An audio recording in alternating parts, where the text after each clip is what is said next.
senhores deputados e senhoras deputadas, na realidade, eu quero aqui, deputado Prazic, fazer uma reflexão a respeito de uma nota que foi emitida ontem, um manifesto do Fórum das Pastorais Sociais da Regional Leste 2 da CNBB, da Confederação Nacional dos Bispos do Brasil, onde eles abrem dizendo: a terra é dom do Criador, e fazem uma reflexão a respeito do que ocorreu com o rompimento de 2 barragens de rejeito em Minas Gerais, coisa que já tem antecedentes, com 4 ou 5 barragens semelhantes tendo sido rompidas.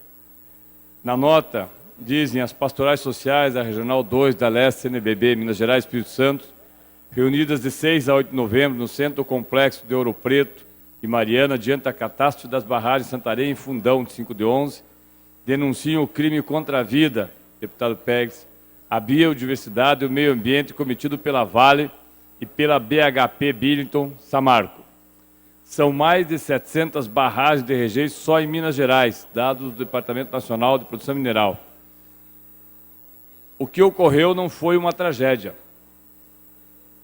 O que ocorreu em Minas e que poderá se repetir e que deve ocorrer também em outros estados do Brasil, nós não podemos, assim como poderia ter ocorrido aqui no estado do Paraná em 2014, quando estivemos muito próximo de ter o rompimento de uma grande barragem no Rio Iguaçu, deputado Rasca, não pode ser atribuído a uma tragédia feita pela natureza, como muitos gostam de dizer, ou uma tragédia por conta de uma situação específica que ocorreu, como foi em Minas, como aliás também acontece, sem que nós sequer tomemos conhecimento, no estado do Paraná com as carvoeiras, como acontece em todo o estado do Mato Grosso do Sul e Mato Grosso com desmatamento, como vem acontecendo nas barrancas do Rio Paraná com assoreamento que ocorre em todo o Rio Paraná, no Rio Iguaçu,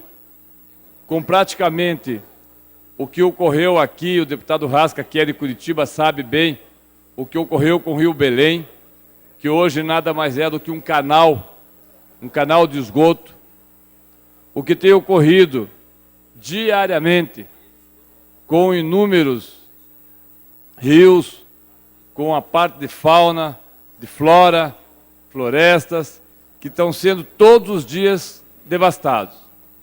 A verdade é que o que ocorre quando nós vemos na televisão um rio de lama e não temos a dimensão do que aquilo significa, não temos a dimensão do que aquilo significa, não temos a dimensão de quantas dezenas ou centenas de anos, deputado Rasca, serão necessários para que nós tenhamos a recomposição daquele trecho que inclusive chegou ontem ao Rio Doce, e pode deixar milhões de pessoas sem água. Não temos a dimensão do que significa a destruição que está ocorrendo num ritmo extremamente acelerado com o meio ambiente. E aí eu falo isso porque ontem Vossa Excelência fez o relato do que viu na Argentina. Um país às voltas com questões econômicas gravíssimas, tão graves quanto o Brasil.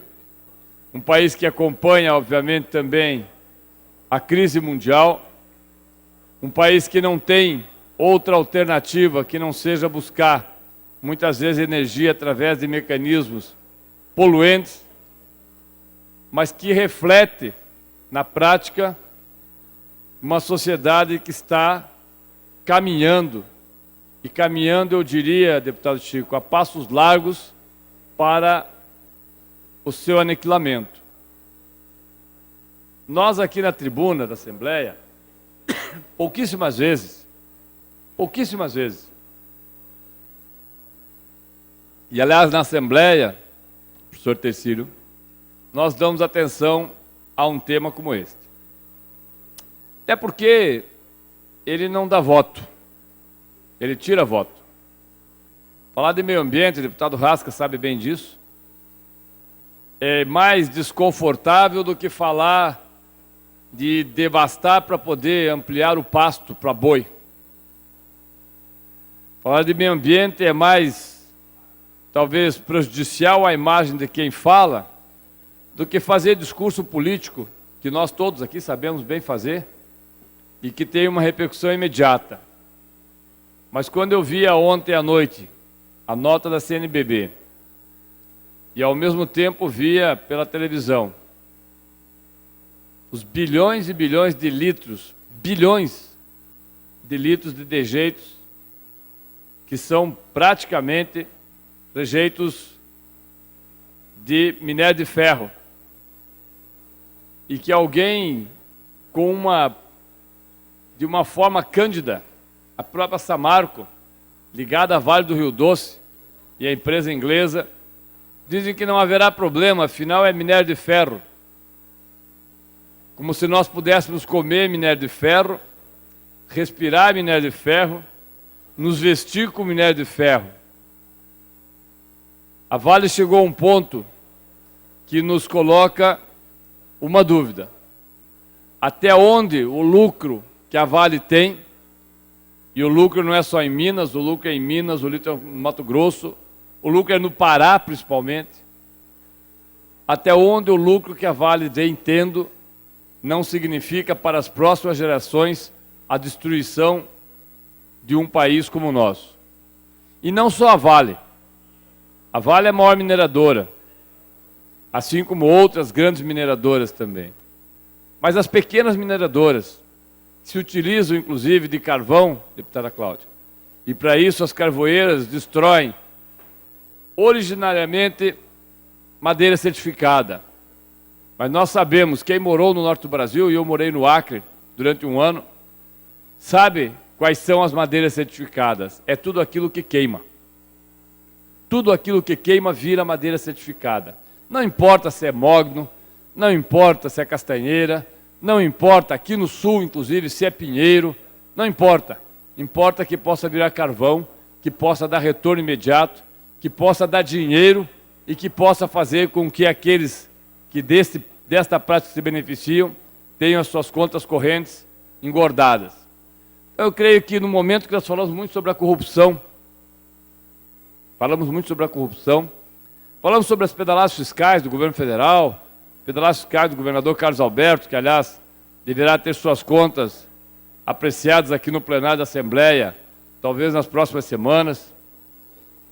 Diante de uma tragédia como essa, eu fico pensando qual é o tamanho real do que nós vivemos no dia a dia. Nós nos preocupamos, deputada Cláudia, com a corrupção que corrói e que na sua origem também estão os grandes desastres ambientais, mas que tem efeitos para 5, para 10, para 15 anos. E a destruição provocada por mecanismos muito mais perversos e que terá consequências para os próximos 10, 20, 50, 100 anos. A senhora que é de Foz do Iguaçu sabe que nós não teríamos uma Itaipu hoje. Nós não teríamos uma Itaipu hoje. Nós não teríamos destruição das cataratas, de Sete Quedas do Iguaçu hoje. Não teríamos.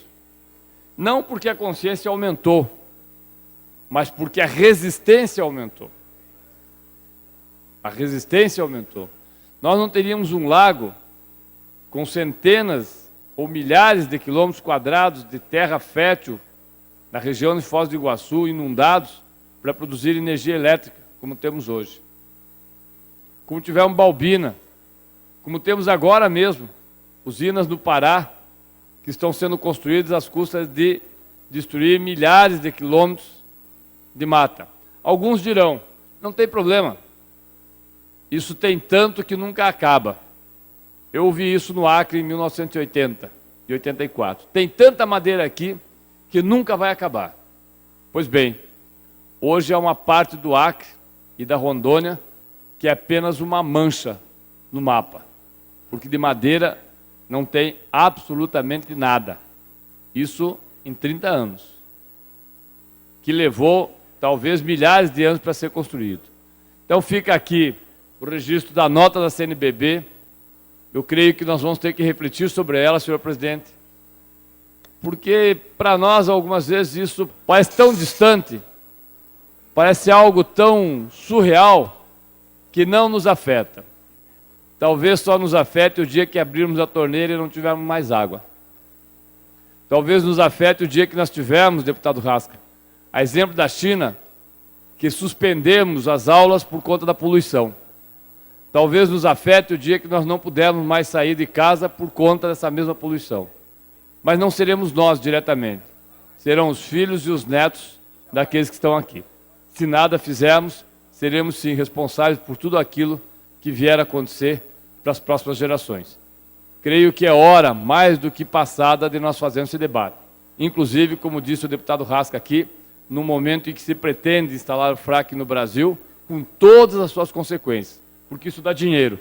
E parece que o ser humano só olha para o dinheiro, sem pensar que não come dinheiro. Obrigado, senhor presidente e senhores deputados.